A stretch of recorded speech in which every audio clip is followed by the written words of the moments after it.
No team has ever came back from a 3-0 deficit, as the Boston Celtics are currently one win away from winning the NBA Finals. Now, to begin the game, they got off to a slow start as the Mavericks, they came out swinging. They had success mainly getting to the rim. Almost all of their points in the first quarter came within points in the paint, specifically attacking the switches of Al Horford and Jason Tatum. But eventually the Celtics, they were able to close the gap, and in the second quarter they really got rolling and they barely missed any shots, as the Mavericks, they struggled shooting the ball in the second quarter.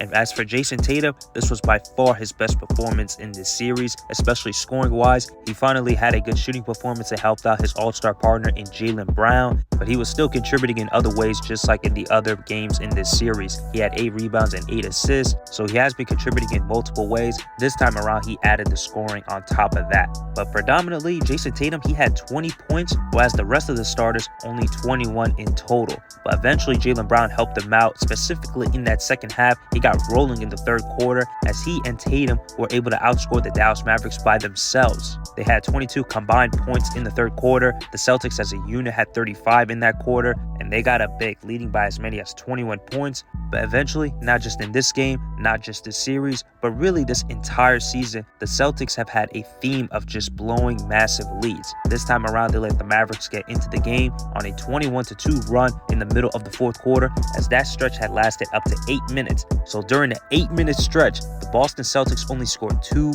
points, just 2.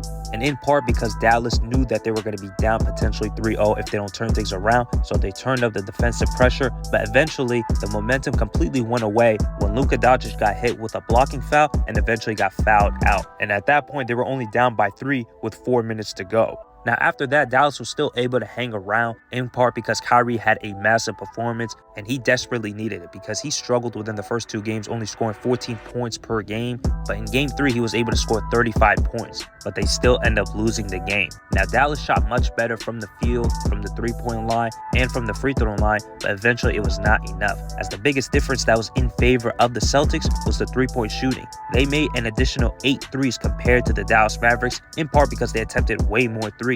But overall, both teams made 38 total shots. The only difference was Boston made 17 threes, whereas Dallas made 9. So that extra 8 threes ultimately cost the Dallas Mavericks this game. And that was with no Kristaps Porzingis, because he was ruled out that he sustained in game 2. It was the left leg compared to the right leg that caused him to be out prior to this series.